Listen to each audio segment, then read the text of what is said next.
have Mr. Sandesh Shrivastava, ED Project Dedicated Freight Corridor Corporation of India. So we'll be starting with this presentation now. I request Mr. Sandesh Shrivastava. So good afternoon, everyone. This is the very difficult session to engage everyone after the heavy lunch. Anyhow, I will try my best and give the insight of the dedicated freight corridor, present corridors as well as the future of the DFC corridors, which the Government of India, Ministry of Railway has planned to develop in the coming years. So, if we come to the vision of the Viksit Rail 2047, the first of foremost is the transformation of the Indian Railway into one world-class transportation system, supports India's vision to becoming a developed nation by 2047, develop smart, sustainable and technology-driven freight infrastructure, enhance logistic efficiency and reduce the transportation cost. I think all these visions have already been discussed earlier in the panel discussion as well as the earlier presentations. The key focus areas of this vision is development of the freight corridors, smart freight operations, digital technologies, multimodal logistic integration, and green and sustainable transport, which is only possible when we discuss about the electrified DFC, which is India is the only country in the world which has the electrified DFC. Current challenges we have presently, except the two corridors which already commissioned, Eastern and Western dedicated freight corridor, there is a challenge of mixed passenger and freight traffic. The speed of the freight, which is in the range of the 23 to 25 km per hour, being the precedence to the passenger trains. High logistic costs in the double digits as of now, which Government of India has decided to, it should bring down to the single digit. Network congestion due to the running of fast trains and slow trains on the same lines. Limited last mile connectivity for increasing railway share freight transportation, because the consumer decides the last mile connectivity is very important for the customer. So I will show the freight transportation from the rail sector to the road sector comparison. I will show in the next slide. Need for transformation, faster weight, increased capacity, which we have planned in the DFCs. We have planned 120 trains in each direction with the 12 minutes headway, and in the future DFC we are planning with 7-minute headway, which will augment further capacity to 170 trains per direction. Real-time cargo visibility, this is a really challenge. We have an in-house DFIS system, but it is not available to the customer. We in the in-house built software, we can see our trains positions only. But for the customer point of view, everyone should aware where is his cargo lying and how it is moving and what is the expected time of the delivery. The improved customer service, towards which everyone is working, and lower emission. This is one of the most important thing. Carbon credit. Now for achieving this, basically we require the physical infrastructure as well as the smart technologies. Under the physical infrastructure, the construction of the freight corridor, logistic parks, multi-modal transport hubs, especially in the hinterland states.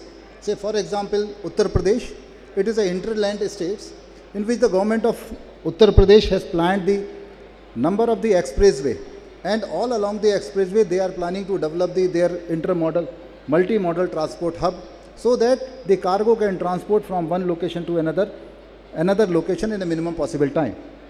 The freight terminals, we have also developed and planning to develop more freight terminals along all our both the corridors, as well as the third corridor which is under planning, the east-west dedicated freight corridor. From the initial stage, we are planning for the development of the multimodal logistic parks, Gati Shakti cargo terminals, and other rail sidings all along the corridors at the definitive locations where the possibility of the industrial development, industrial corridors are have been planned with the respective state governments.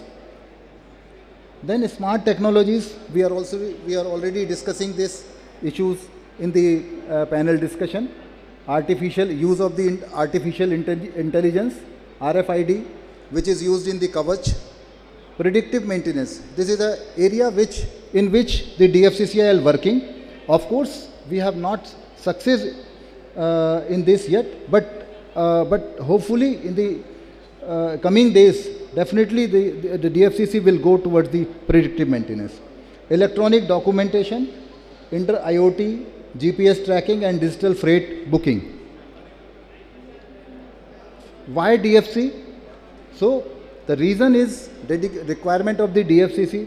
16% of the Indian railway network carry 58% of the freight traffic and 52% of the Indian passenger traffic all along the Golden Quadrilateral and its diagonal. Then this is the road traffic share in the last 70 years from 1950-51 to 2021-22. Road share was increased from 12% to 74%, whereas the rail share was reduced from 88% to the 26%. So this, you can see the transportation in the rail, due to the various reasons, the efficiency was not so much in the transportation of the rail, which was not as per the consumer requirement, or we could not aggregate the traffic as per the consumer expectation. In terms of the bread and butter of the Indian Railway, definitely it is the freight traffic, because passenger and other earnings are about 33% of the total earning, where the freight earning is to the tune of 67% of the total earning. So bread and butter of the Indian Railway is freight earning, but in the contrary, the precedence is given to the passenger trains, and the speed of the freight trains reduced drastically. These are some basic design features under which the DFC has been planned. You can see on the right side dedicated freight corridor, in which the western corridor has been commissioned, not rather planned, it is commissioned with the double stack container, and which is totally electrified. This is the achievement of the India. It is nowhere in the world such type of dedicated freight corridor with the double stack container with the electrified system. In the eastern corridor, it is a single stack container with 5.1. As compared to the Indian Railway, the clearance is more. Similarly, for the future requirement, DFC has been planned to run the wider wagon. So in which the track center has been increased from 5.3 meter, which is in general in railways, to 6 meter in the dedicated freight corridor.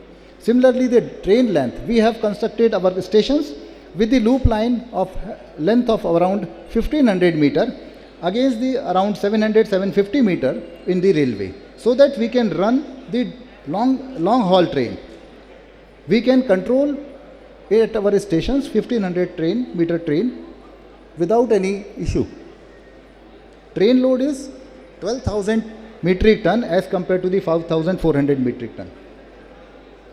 Axle load, we have designed the dedicated freight corridors for formation and bridges for the future requirement which is 32.5 ton axle load, whereas the track structure presently we have designed for the 25 ton axle load against the Indian Railway structure is 22.9 ton axle load.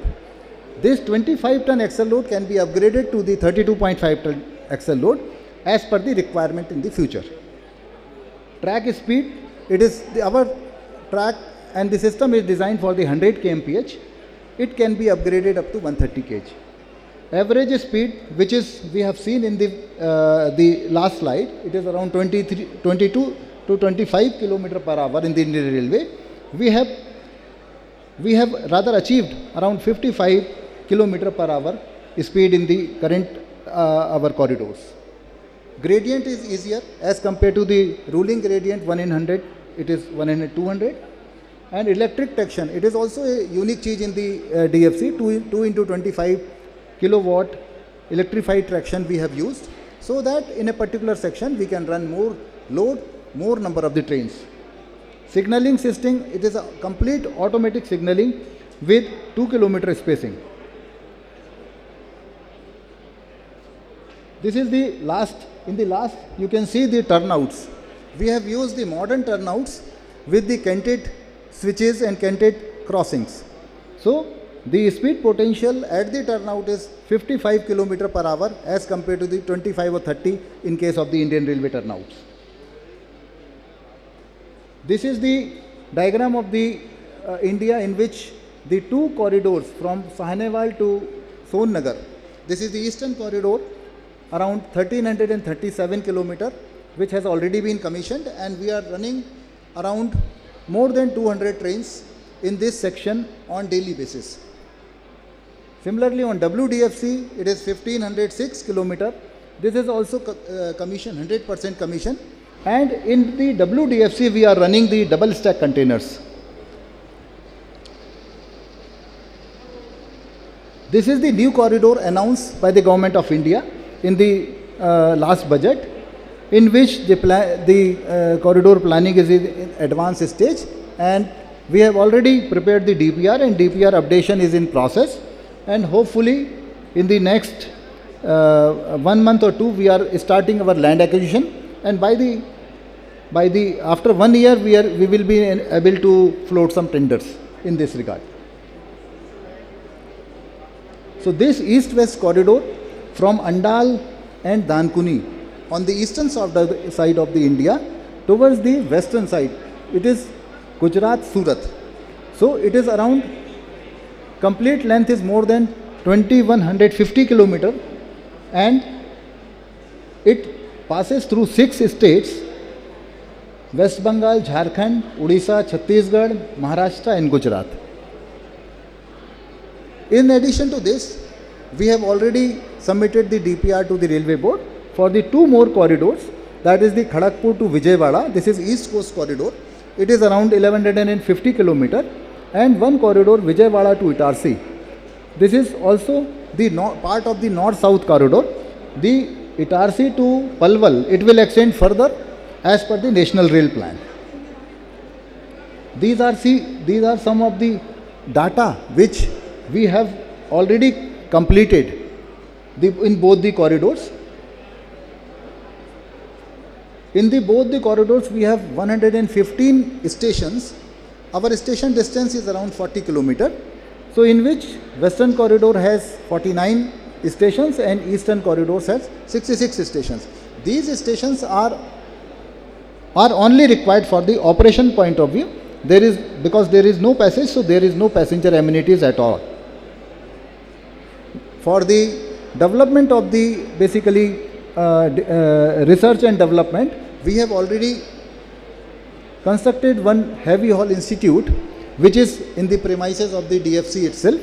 So, with the collaboration of various international organizations as well as the national organization, national institutes, Deputy Institutes, IIT Roorkee, etc., we are developing some research at our HHI Noida itself.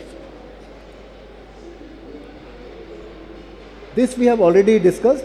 The higher capacity, faster, higher, longer, heavy haul, quantum jump in transportation capacity, 480 trains, additional trains in 2 of the corridors, eastern and western.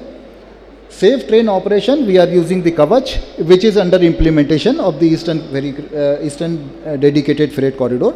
And shortly we are also planning to install in the Western Corridor also. Reduction in logistic costs through increased efficiency. So, green railways, because DFCC has given the mandate for operation of these two corridors for the next 30 years. So it was estimated that 457 million ton of the CO2 emission. It will reduce such of the CO2 emission in next 30 years period. Due to the construction of the dedicated freight corridor, the passenger trains can run freely on the Indian Railway network, because the mixed traffic which affect the speed of both the trains, the passenger train as well as the freight train, because they are separated on the DFC. So the capacity of the Indian Railway track has already been augmented. Development of the industrial hubs, because these are the corridors which are already constructed for the freight movement. So development of this is the Western Corridor is planned and developed all along the Delhi-Mumbai Industrial Corridor. So in future, all the industries will connect through the hub with the dedicated freight corridor. Focus on innovation. Presently, these two corridors have network of around 4% of the Indian Railway network, but we are carrying 13% of the total freight transport of the Indian Railway. So it is at par, or it is more than the East Coast Railway freight transport. Now come to the punctuality of the division through which the DFC is passing. So this is the Prayagraj division. Before COVID, if you can see 2018-2019, the punctuality was 46%. And after the post-commissioning of the DFC in 23, 24 and 25, the punctuality of the train is up to the 82% of the Prayagraj division. So this is the impact of the DFC on the passenger trains. Similarly, on the NWR, Jaipur division, you can see the punctuality of the trains, passenger trains increased from 80 to 93%, and from the Ajmer division, the punctuality increased from 83% to 97%.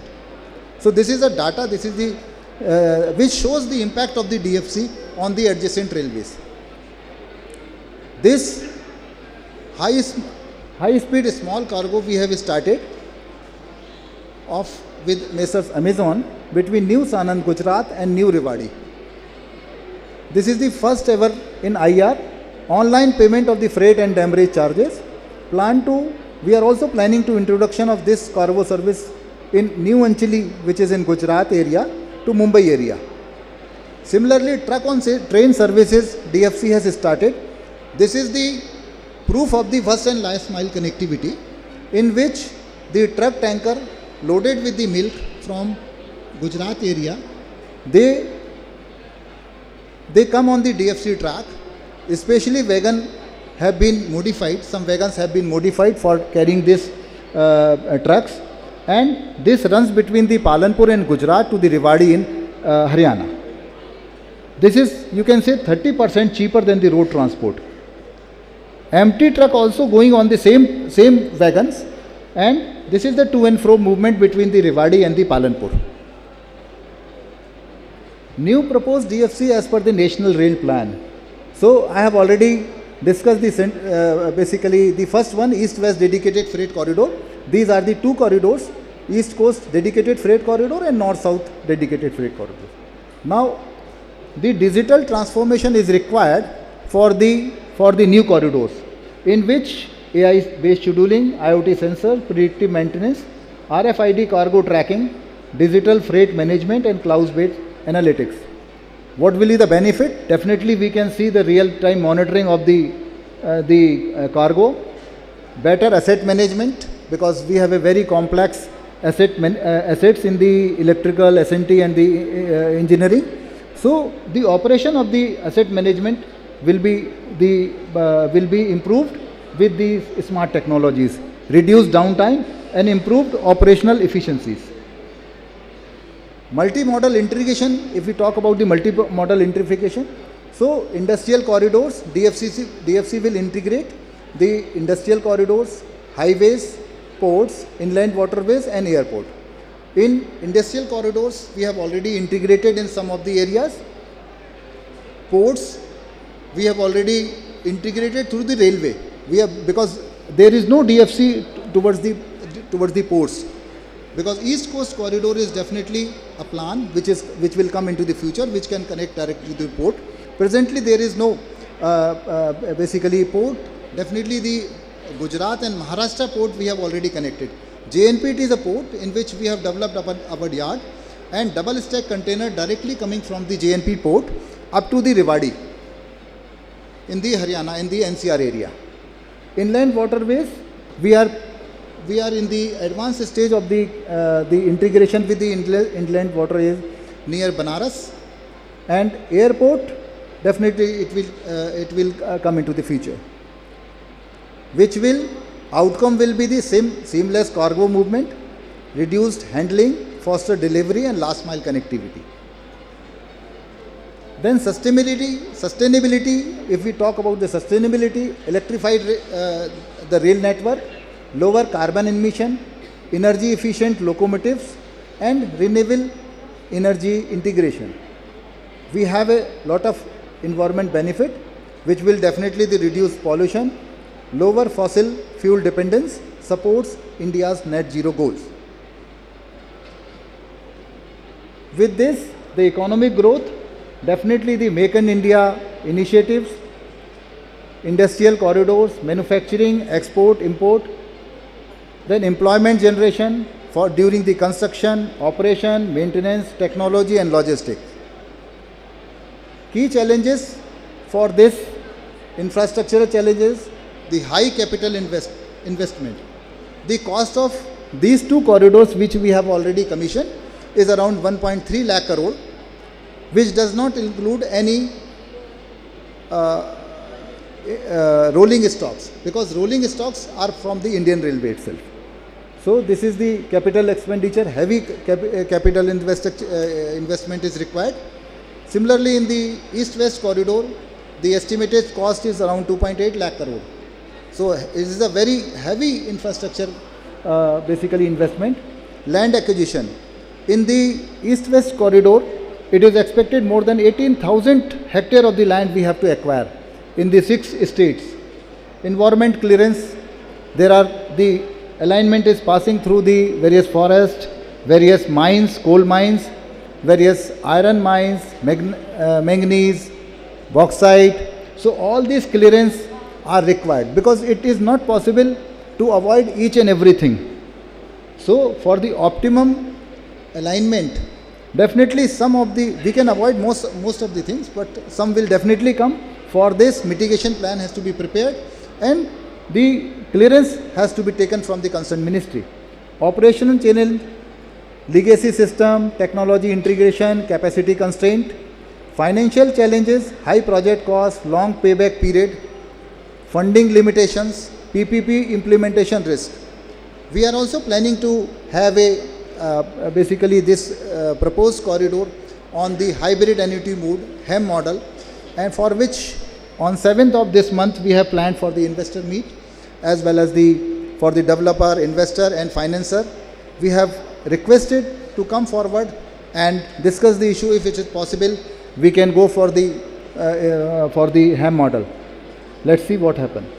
So, need is innovative financing, private investment, multilateral funding, because these two corridors which we have already completed, it was funded through the multilateral banks, World Bank as well as the JICA from the Japan.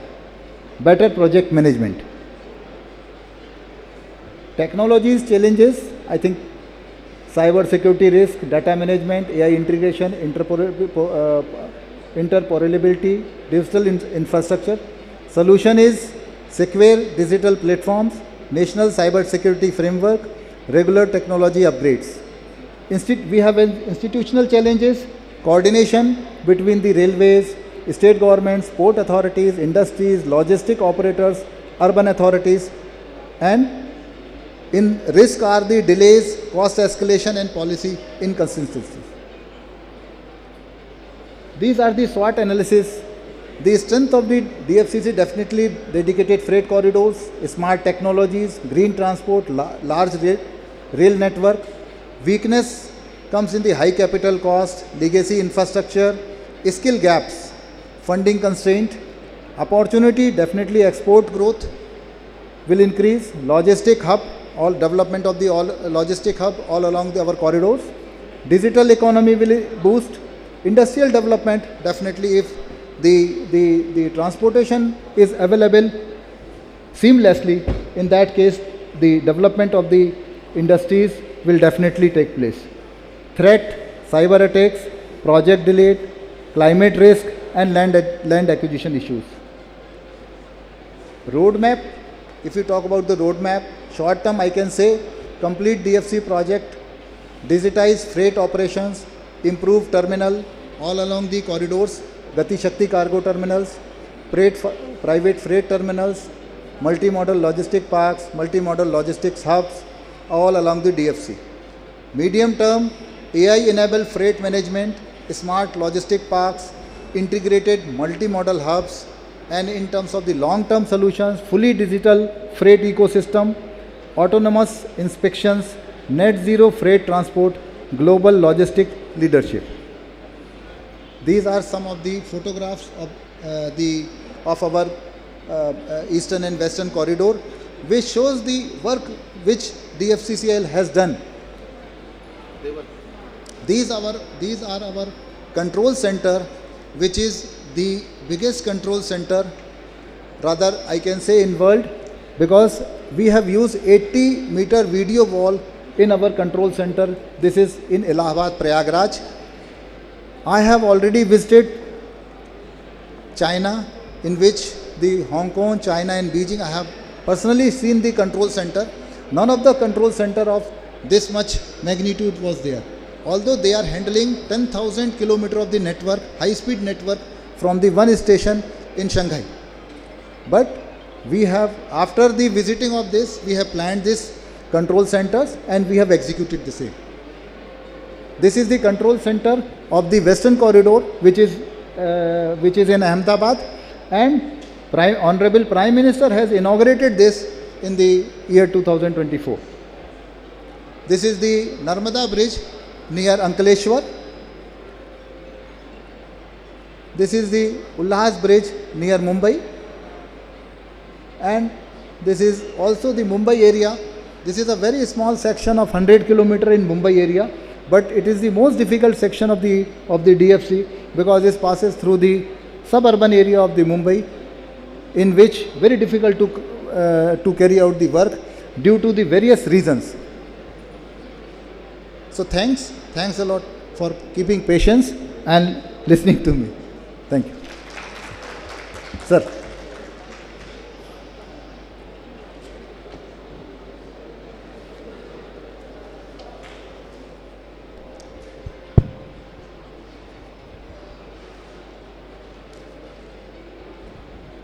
Hello.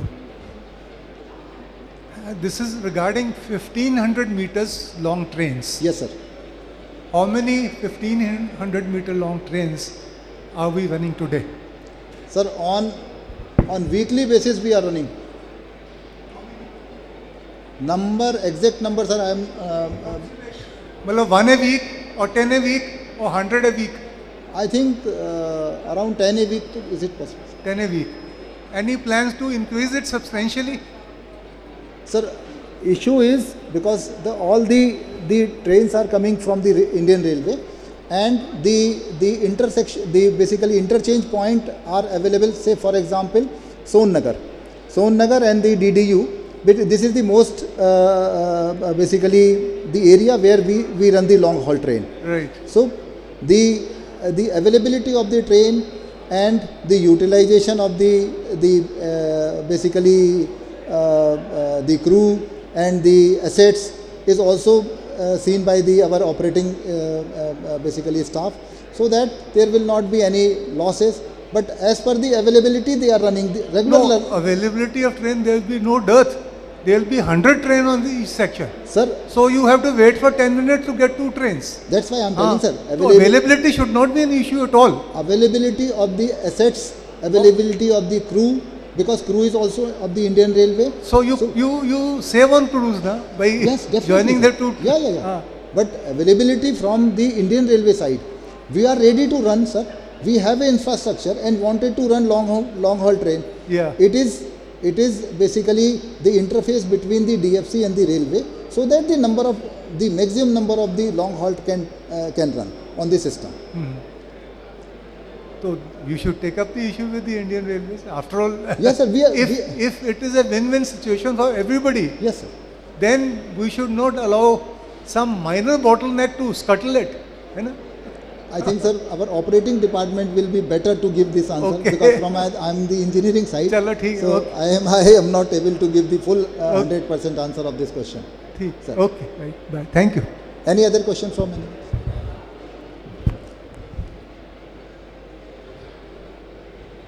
Sir, my name is Anuran Gayali. I'm from a consultancy firm called Monarch Surveyors and Engineering Consultants, Pune. My name is Anuran Gayali. I'm from a consultancy firm called Monarch Surveyors and Engineering Consultants, Pune. Yeah. So, in this whole presentation, the thing I felt is what is the main bottleneck that is holding up the execution of these projects that you are undertaking, big projects? 2 corridors we have already commissioned. So there is no bottleneck of the 2 corridors. New corridors, Yeah. east-west corridor, we have already started the pre-construction activities. Yeah. We have already going to start, I have already told you that we are going to start the land acquisition in a month or 2. Alignment is almost final. As soon as the alignment is cleared by the Ministry of Railway, then definitely we will start the land acquisition. So in from the engineering side, in the pre-construction activities, is land acquisition a major bottleneck for you? No, land acquisition is the primary, Primary. because unless otherwise we will complete the land acquisition, we cannot do anything.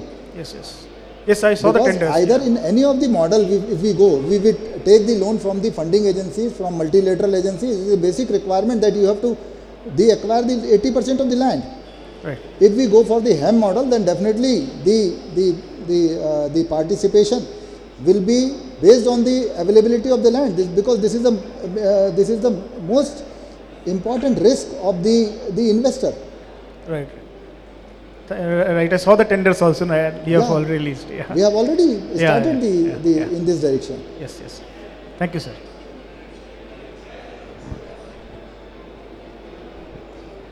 So thank you everyone.